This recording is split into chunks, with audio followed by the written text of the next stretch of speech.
I'm going to be very honest with you. I am up and down. Obviously going through a divorce is definitely not the easiest thing. Sometimes, you're cool, you know what I mean? You're moving, you're mixing, you're moving, and you're hanging out with friends. But then sometimes you have your moments of sadness, and me being the Taurus that I am, I like to keep those moments to myself.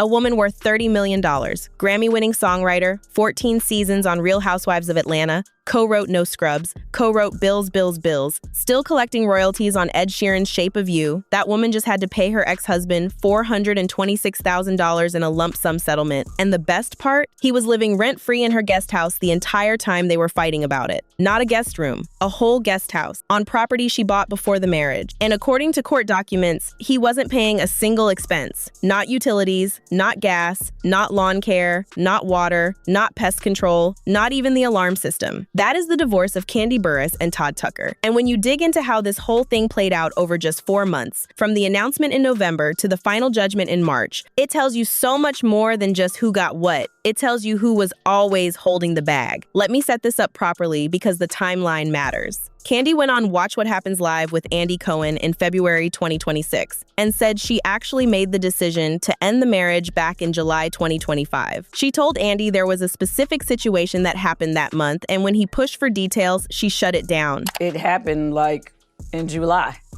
July was when I was like, oh yeah, nah, I can't do this no more. Was there a specific moment or thing that happened? Yeah, it was a specific situation that happened. I'm not talking about on Watch What Happens. Okay, all right. Okay. Said she wasn't going to talk about it on the show. So whatever happened in July was bad enough to end an 11-year marriage, but private enough that she's still not giving it up publicly. And that's interesting to me because Kandi has been one of the most transparent reality TV personalities for over a decade. She talked about everything on Real Housewives of Atlanta, her intimate life, her finances, her mama's drama. For her to draw a hard line on this specific thing tells me it's either deeply personal or deeply damaging to someone. And either way, she made a calculation that the public doesn't need to know. She officially filed for divorce on November 21st, 2025 in Fulton County, Georgia. Her public statement was about as polished as you'd expect. Deep thought, a lot of prayer, protecting my peace, co-parenting with love and respect. Standard celebrity divorce language. But what happened in the courts after that was anything but polished. Initially, Kandi asked for joint custody of their 2 kids, Ace, born in 2016, and Blaze, born in 2019. But then Todd countered by demanding primary custody, claiming Kandi had been spending a significant amount of time in New York working on Broadway, while he stayed in Georgia taking care of the children. And that's when Kandi changed her request to sole custody. I need to point something out here because this move tells you everything about the negotiation dynamic. She didn't start with sole custody. She went there in response to what she saw as Todd trying to flip the narrative. It was a chess move, not a starting position. And it worked, because they ended up settling on 50/50 joint custody, which is probably what both of them wanted from the beginning, before the lawyers started escalating things. But before they got to that settlement, the court filings got messy. In February 2026, Kandi filed documents claiming Todd had been living in her guest house on her Atlanta property without contributing anything financially. She said he hadn't paid a single expense related to the maintenance of the home. On top of that, she claimed he hadn't been providing financial support for the children either. No tuition, no school fees, no supplies, no child support payments. She said both kids had birthdays since she filed for divorce, that Todd showed up to the parties but refused to help cover the cost. And then she went after his social media presence directly, calling his daddy daycare content a facade. The court filing specifically referenced a January 13th Instagram video where Todd posted himself at the kids' jiu-jitsu tournament, and Kandi's legal team fired back, saying he doesn't exercise parenting time with the children on a significant basis despite these 2 to 3 minute social media videos. Tucker does not exercise parenting time with the minor children on a significant basis despite the facade of his 2 to 3 minute social media videos chronicling his daddy daycare on his social media platforms. Kandi said in her filing.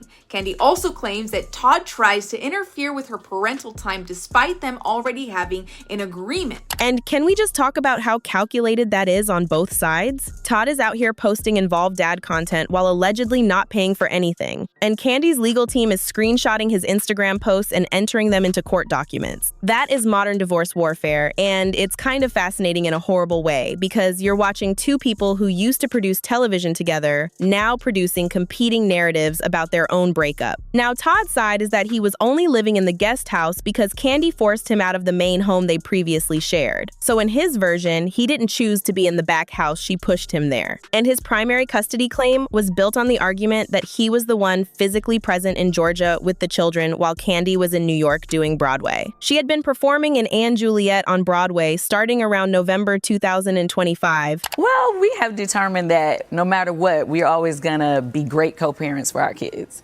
So with that means that, we're gonna spend holidays together sometimes because we're still family, even though he and I have decided to go our separate ways.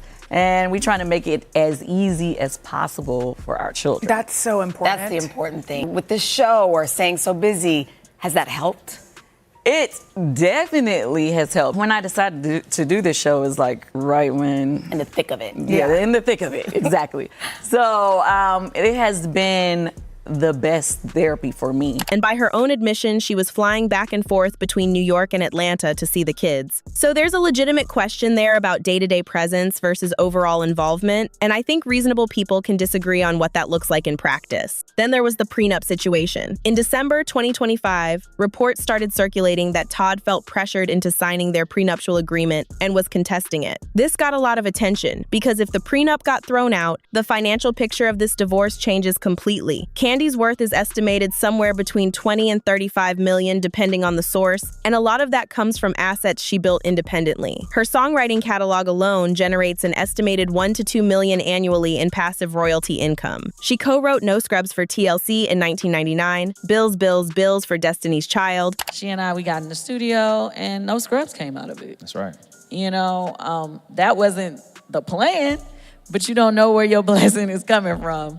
And from there, it just opened the door for me to be able to write for so many people. So it's the gift because if things then start falling apart with my group, I probably would have been comfortable and I probably wouldn't have been so stressed about, let's get these songs. I was like damn near living in the studio. Like that's how serious I was about it. And then in 2017, she got a publishing credit on Ed Sheeran's Shape of You because of its similarity to No Scrubs. That's generational wealth from a song she wrote when she was 23 years old. On top of that, she's got the Old Lady Gang restaurants, Bedroom Kandi, Tag's Boutique, Kandi Coated Cosmetics. This woman has more revenue streams than most small cities. So the prenup was never a small thing here. It was the whole thing. But Kandi went on Andy Cohen's show and shut that narrative down. She said Todd never actually contested it. It was the court and the lawyers who threatened to contest the divorce if they didn't come to terms on the agreement. No, well, he actually isn't contesting. Oh, he isn't? They threatened to contest it. Okay. So it said that if we do not come to terms, that they feel that they have a way to contest it. So I think that is the misunderstanding of the internet. It's like we've never actually had conversations about it being anything other than what. Right. You know what I'm saying? So Yes. it's like, he's like, well, I don't want people to feel that I'm like, well, people feel that way because your lawyer put in there. That's a pretty important distinction that a lot of outlets glossed over. Because Todd is fighting the prenup is a way juicier headline than the court flagged the prenup as a potential issue during proceedings. But according to Kandi, that's what actually happened. And then on March 11th, 2026, they informed the court they'd reached a full and final settlement, 4 months from filing to done. For a celebrity divorce with this many assets and this much public attention, that's fast. The judge signed the final judgment and decree of divorce on March 24th, 5 days before what would have been their 12th wedding anniversary on April 4th. I don't know if the timing was intentional, but getting divorced the same week as your anniversary is the kind of thing that hits differently when you think about it. So here's what the settlement looks like. Kandi pays Todd a lump sum equalization payment of $426,388.77, $250,000 due immediately. The remaining $176,000 due within 90 days. No child support from either side. The equal parenting time zeroes it out. No alimony, no spousal support. A complete mutual waiver on that. Kandi is responsible for the kids' health, dental, and vision insurance, and the full cost of private school tuition. Everything else, school supplies, uniforms, extracurriculars, uninsured medical, gets split 50/50. Now the vehicles. And this is where it gets entertaining because between the two of them, there are 11 cars. Kandi keeps a 2022 Bentley SUV, a Cadillac Escalade, a Ford F-250, a Porsche Cayenne, and a 1963 Chevrolet Camaro. Todd gets a 2020 Mercedes G-Wagon, a 2020 Porsche 911, a 2023 Range Rover, a 1973 Ford Bronco, a 1963 Lincoln, and a Ford Transit van. 11 vehicles for 2 people. That's a whole dealership. And the vintage cars in there, a 63 Camaro and a 73 Bronco, tell you these two had very specific taste. Those aren't flex cars, those are collector cars. They agreed to sell their food truck and split the proceeds. Kandi keeps the Atlanta Hawks season tickets. Todd has to pay her $38,000 for the balance on those, and they're splitting their American Express reward points. Yes, they put the credit card points in the divorce settlement. That is a level of detail that almost makes me respect the lawyers involved because nothing got left on the table. Todd had 15 days from the signing of the parenting agreement to move out of Kandi's guest house. So that situation got a hard deadline. And here's the piece that I think actually matters the most long term. The settlement includes a media clause. Neither parent can film, record, or authorize the children's appearance in any media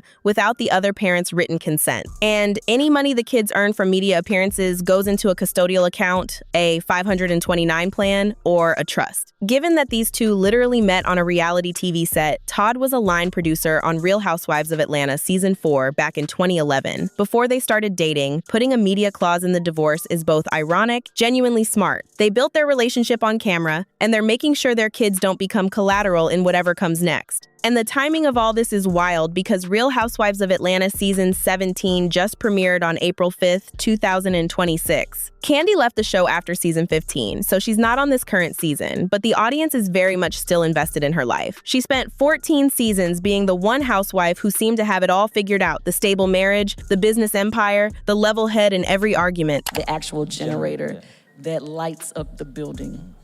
So what I'm saying is, a generator not only powers themselves up. Like when I got a generator on my house. Mm-hmm. When the lightning hit and the lights go out, the generator comes on. It powers itself up and it powers the whole house up. Mm.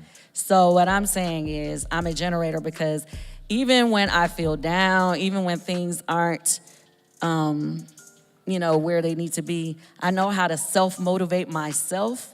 And I can motivate the people around me. And now that image has cracked, not because she failed at anything, but because she finally decided to stop performing a version of her life that wasn't working anymore. She said on an Amazon Live Q&A back in January that things were in an awkward space, but that she believed they could be great co-parents once the legal stuff was behind them.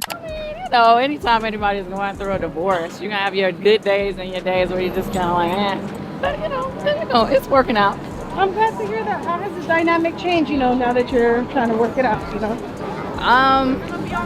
Hi, where are you? We're just trying to get used to our new normal. Okay. And looking at this settlement, I think she's right. Because what you're seeing here isn't a messy divorce, it's a strategic one. Kandi kept her catalog, kept her businesses, kept her earning power intact, and walked away paying $426,000 on a net worth of $30 million. That's roughly 1.5%. She protected everything that matters and gave Todd a clean exit with 6 cars, a lump sum, and equal time with his kids. Whatever happened in July 2025 that ended this marriage, Kandi handled the aftermath the same way she's handled everything else in her career, like a businesswoman who knows exactly what things are worth and what she's willing to pay to move forward.